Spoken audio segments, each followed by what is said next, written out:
आप ये बताएं, एक छोटे मतलब है कि बड़ी ज़्यादा तफसील में जाने की ज़रूरत नहीं है, लेकिन आपने ये कंप्लीट करके education Islamic university of technology से बाद में आपने पीएचडी तक कैसे पहुंचे, पीएचडी तक का सफ़र बताएं। पाकिस्तान आने के बाद उस वक्त हमें कुछ इंजीनियरिंग काउंसिल के साथ इश्यूज थे। पाकिस्तान इंजीनियरिंग काउंसिल जो थी वो उसको डिग्री की असेसमेंट कर रही थी, तो हमें गवर्नमेंट जॉब तो मिल नहीं रही थी, तो हम फिर प्राइवेट्स में थे।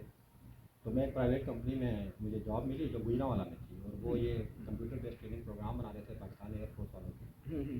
वो मेरी फील्ड से रिलेटेड तो काम नहीं था, लेकिन उसमें कंप्यूटर साइंस और प्रेजेंटेशन ज़्यादा थी। ठीक ठीक तो वो काम करते करते हमें ये फील हुआ कि यार जॉब से बेहतर बिजनेस शुरू कर लें। तो उस कंपनी के अंदर मेरे साथ मेरे और भी कुछ दोस्त थे जो इस्लामिक यूनिवर्सिटी से ही पढ़े हुए थे, तो हमने मिल के फिर इस्लामाबाद में अपना बिज़नेस शुरू कर लिया।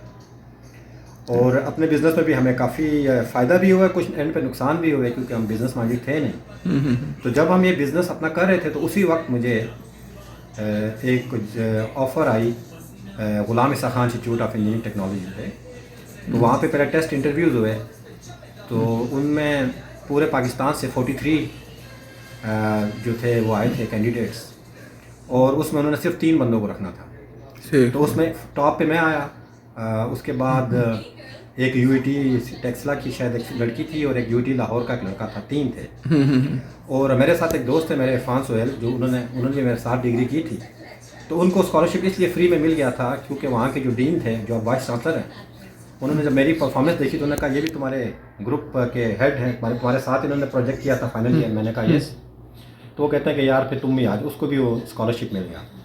तो हमें ग़ुलाम ईसा खान इंस्टीट्यूट में 2001 में मास्टर इन इलेक्ट्रॉनिक्स इंजीनियरिंग में हमें फुल स्कॉलरशिप मिला यूनिवर्सिटी का। ठीक और ठीक। वो मैंने कंप्लीट किया 2003 में।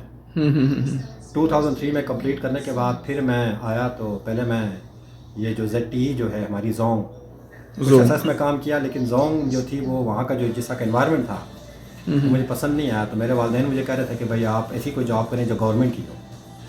तो उसके लिए फिर मुझे वापडा में जॉब मिल गई, नेशनल सेंटर में, जहाँ से पूरे ठीक पाकिस्तान की हम इलेक्ट्रिसिटी कंट्रोल कर रहे थे। ठीक ठीक तो ठीक। वहीं पे रहते हुए उसी टाइम के दौरान ही मैंने एप्लीकेशन की। मेरे दिल में आया कि मैं पीएचडी कर लूँ। तो मुझे ऑस्ट्रेलिया में सिडनी में है मक्वारी यूनिवर्सिटी, वहाँ पे मेरा एडमिशन हो गया पीएचडी में, जो कि मैंने शुरू किया 2004 में। और 2004 से लेके और ये क्या पीएचडी वहाँ फुली फाइनेंस थी फुली इसको? फाइनेंस थी, गवर्नमेंट ऑफ ऑस्ट्रेलिया की तरफ से थी। ठीक वो भी ठीक है। स्कॉलरशिप था, पूरा फुल स्कॉलरशिप था।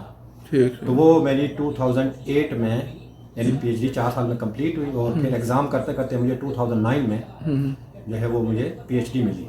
ठीक ठीक है। पीएचडी के बाद मैं पाकिस्तान गया, वहाँ पे मोहम्मद अली जिन्ना यूनिवर्सिटी थी एक, अब जो ख़त्म हो गई, अब शायद वो कस्ट बन गई है। तो वहाँ पे मैं as an assistant professor job कर रहा था। तो इसी दौरान ऑस्ट्रेलिया में एक उनकी इंडस्ट्रियल गवर्नमेंट की इंडस्ट्रियल ऑर्गेनाइजेशन है, CSIRO, Commonwealth scientific and industrial research organisation. ये इसी तरह है जैसे नासा है। ठीक और ठीक। वहाँ पे फॉरेनर्स की जॉब कम ही होती, पर मैं लकी था। तो मुझे वहाँ पे फिर post doctor fellowship in high communication system में मुझे पोस्ट डॉक्टर फेलोशिप ऑफर हुई। तो मैं पाकिस्तान से फिर जो है वापस 3 इयर्स की पोस्ट डॉक के लिए चला गया। पोस्ट डॉक के बाद फिर 3 साल के बाद मैं रिसर्च साइंटिस्ट बनना था मैंने, लेकिन मेरी मदर ने मुझे कहा कि यार आप ये रिसर्च को छोड़ें, आए अपने मुल्क में सर्व करें एजुकेशन में, या फिर सऊदीया चले जाएँ। तो फिर वहाँ पे 2012 के अंदर मेरी जो थी वो ख़त्म हुई, और 2013 में फिर मैं किंग अब्दुल अजीज़ यूनिवर्सिटी में आ गया, और वहाँ से लेकर अब तक मैं इधर ही हूँ। इधर ही हूँ। तो अब फ्यूचर का क्या इरादा है? फ्यूचर बस अब ज़ाहिर है यहाँ पे जो जॉब होती है, आपको पता 60 अंटिल 60 आप कर सकते हैं। मेरे